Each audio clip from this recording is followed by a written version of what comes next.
নমস্কার বন্ধুরা, টুকি কিচেনে সবাইকে স্বাগত জানাচ্ছি। সবাইকে জানাই ইংরাজি নববর্ষের অনেক অনেক শুভেচ্ছা ও ভালোবাসা। আজকে আমি আপনাদের সঙ্গে একটা নতুন ধরনের রেসিপি শেয়ার করব, যার নাম মাশরুম পুরি। বাড়িতে খাওয়ার জন্য এই মাশরুমগুলো আমরা বাড়িতেই চাষ করেছি, আর সেখান থেকেই আমি মাশরুম তুলে নিচ্ছি। মাশরুমগুলো কিন্তু সত্যিই খুব সুন্দর হয়েছে। আশা করি সবাই খুব মাশরুম খেতে ভালোবাসেন। ভাজা, তরকারি, পকোড়া, মাশরুমের তো অনেক রকম রেসিপি আপনারা খেয়েছেন, কিন্তু কোনোদিনও কি মাশরুম পুরি খেয়ে দেখেছেন? আমি আজ প্রথমবার মাশরুমের এই নতুন ধরনের রেসিপি মাশরুম পুরি বাড়িতে বানালাম আর আপনাদের সঙ্গে শেয়ার করলাম। আপনারা প্লিজ বাড়িতে একবার অবশ্যই এইভাবে মাশরুম পুরি বানিয়ে দেখবেন আর আমাকে কমেন্টে জানাবেন রেসিপিটি আপনাদের কেমন লাগলো। আর রেসিপিটি যদি আপনাদের ভালো লেগে থাকে, প্লিজ বন্ধুরা চ্যানেলটি সাবস্ক্রাইব করে আমাকে সাপোর্ট করবেন আর ভিডিওতে লাইক, কমেন্ট, শেয়ার করবেন। আমি সব মাশরুমগুলো হাতের সাহায্যে খুব সরু সরু করে কেটে নিয়েছি, আর গ্রেটার মেশিনের সাহায্যে একটা গাজর গ্রেট করে নিচ্ছি, বা একেবারে সরু সরু ঝুরি করে কেটে নিতে হবে। এইবার পুরির ডো তৈরি করার জন্য নিয়েছি কিছু পরিমাণ ময়দা,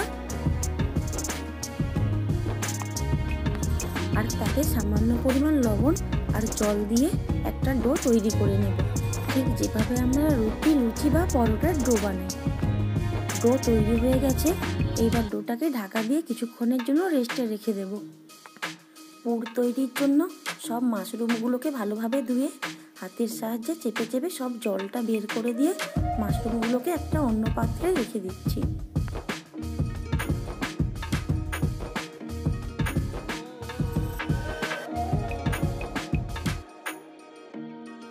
গ্যাসে কড়া বসিয়ে কড়ার মধ্যে দিয়ে দিলাম সাদা তেল। তেল গরম হয়ে গেলে তেলের মধ্যে দিয়ে দিচ্ছি 1/2 চামচ গোটা জিরে। আমি পেঁয়াজ, কাঁচা লঙ্কা, আদা ও রসুন ছোট টুকরো করে কেটে নিয়েছি। সবকিছু একসঙ্গে তেলের মধ্যে দিয়ে দিলাম, ভালোভাবে ভেজে নেব। আশা করি আমার এই নতুন রেসিপি আপনাদের ভালো লাগবে আর আপনাদের কাছ থেকে আমি সাপোর্ট পাবো। তাই প্লিজ বন্ধুরা আমার চ্যানেলটি সাবস্ক্রাইব করে ও আমার অন্যান্য ভিডিও রেসিপিগুলি দেখে আপনারা আমাকে সাপোর্ট করবেন। মশলাটা ভালোভাবে ভাজা হয়ে গেলে সমস্ত মাশরুমগুলো মশলার সঙ্গে দিয়ে ভালোভাবে মিশিয়ে নিচ্ছি। মাশরুমে খুব অল্প পরিমাণে লবণ লাগে, তাই পরিমাণ বুঝে সামান্য পরিমাণ লবণ ও হলুদের গুঁড়ো দিয়ে নাড়াচাড়া করে পুরটা তৈরি করে নিচ্ছি।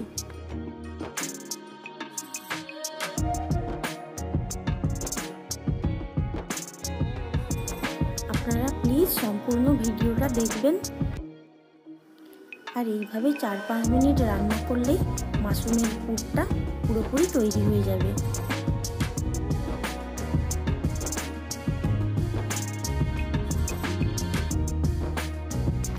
এইবার মাশরুমের পুরের সঙ্গে সামান্য পরিমাণ ধনেপাতা কুচি দিয়ে ভালোভাবে মিশিয়ে নিচ্ছি।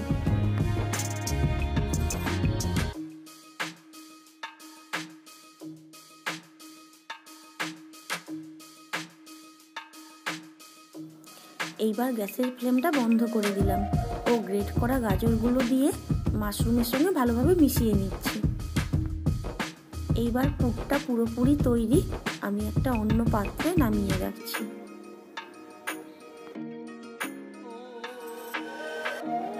পুর তৈরি হয়ে যাওয়ার পর ময়দার ডোটার ঢাকনা খুলে ভালোভাবে আরেকবার মেখে নিচ্ছি। এখন ময়দার ডোটা অনেকটাই সফট হয়ে গেছে। আমি ছোট লুচির আকারে লেচি কেটে নিচ্ছি।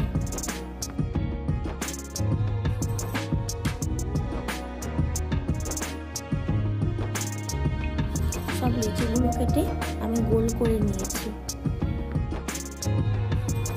এইবার মাশরুম পুরি বানানোর জন্য আমি একটা করে লেচি নিয়ে লুচির আকারে বেলে নিচ্ছি। যেসব বন্ধুরা আমার চ্যানেলটি সাবস্ক্রাইব করে আমাকে সাপোর্ট করছেন তাদেরকে অসংখ্য ধন্যবাদ। আর যারা এখনো পর্যন্ত আমার চ্যানেলটি সাবস্ক্রাইব করেননি, আপনারা প্লিজ চ্যানেলটি সাবস্ক্রাইব করে আমাকে সাপোর্ট করবেন। এক্সট্রা ময়দা গুঁড়িটা হাতের সাহায্যে ভালোভাবে ঝেড়ে মাঝামাঝি দিয়ে দিচ্ছি মাশরুমের পুর। আর লুচির ধারগুলো ভালোভাবে হাত দিয়ে চেপে লাগিয়ে দিচ্ছি। আর শেপ দেওয়ার জন্য আমি একটা বোতলের পেছনের দিকের অংশটা একটা কাঁচির সাহায্যে কেটে রেখেছি। এইবার এই পুরিটা বোতলের কাটা অংশে দিয়ে ভালোভাবে চেপে লাগিয়ে দিচ্ছি, যাতে একটা সুন্দর শেপ চলে আসে। ভালোভাবে চেপে লাগিয়ে দেওয়ার পর বোতলের এই কাটা অংশটা একটা পাত্রে উল্টে দিয়ে দুবার চাপ দিলেই এই পুরিটা সহজেই বেরিয়ে আসে। আমি আরেকটা পুরি আপনাদের তৈরি করে দেখাচ্ছি।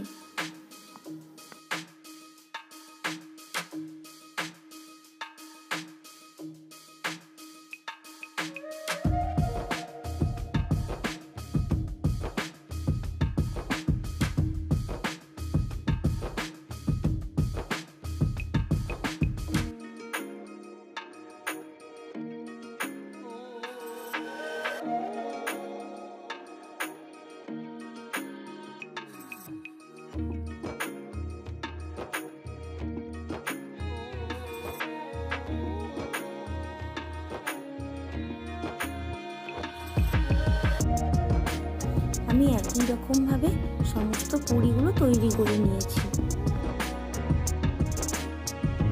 পুরিগুলো দেখতে কিন্তু খুবই সুন্দর হয়েছে। আপনাদের কেমন লাগছে বন্ধুরা? প্লিজ কমেন্টে জানাবেন।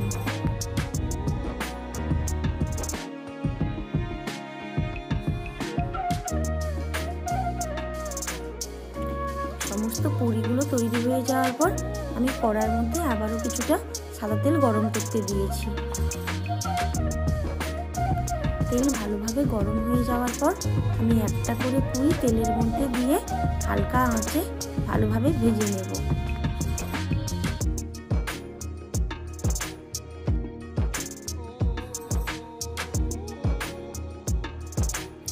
হালকা আঁচে উল্টে পাল্টে আমি পুরিগুলোকে ভালোভাবে ভেজে নিচ্ছি।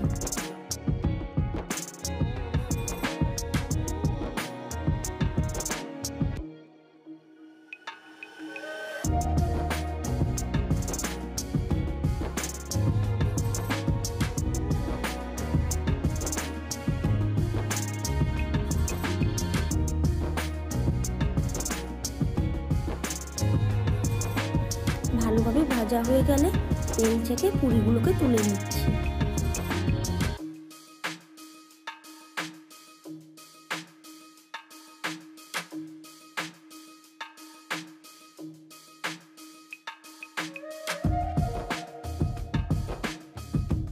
একই রকমভাবে আমি সমস্ত পুরিগুলো ভেজে নিচ্ছি।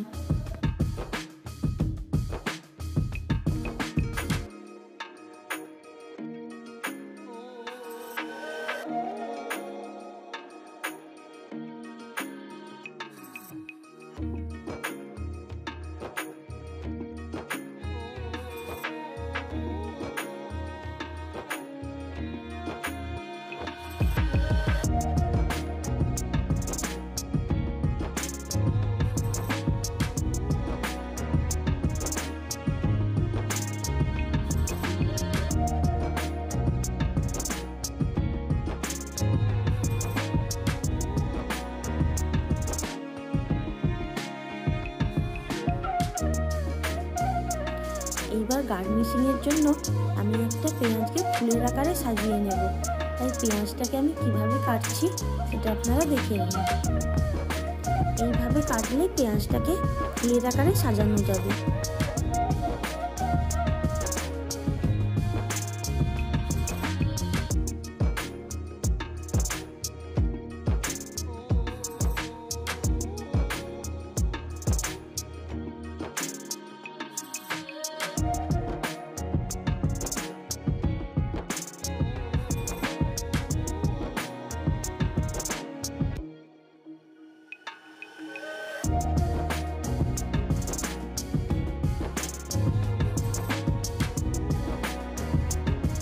মধ্যে একটা পেঁয়াজ ও একটা টমেটো ফুলের আকারে কেটে প্লেটের মাঝখানে দিয়ে দিলাম, আর চারধারে দিয়ে দিচ্ছি ধনেপাতা।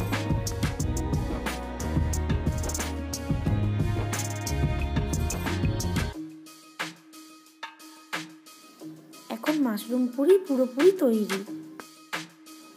গরম গরম মাশরুম পুরি টমেটো সসের সঙ্গে পরিবেশন করুন। আশা করি সবার ভালো লাগবে। আর রেসিপিটি যদি আপনাদের ভালো লেগে থাকে, প্লিজ বন্ধুরা চ্যানেলটি সাবস্ক্রাইব করে আমাকে সাপোর্ট করবেন।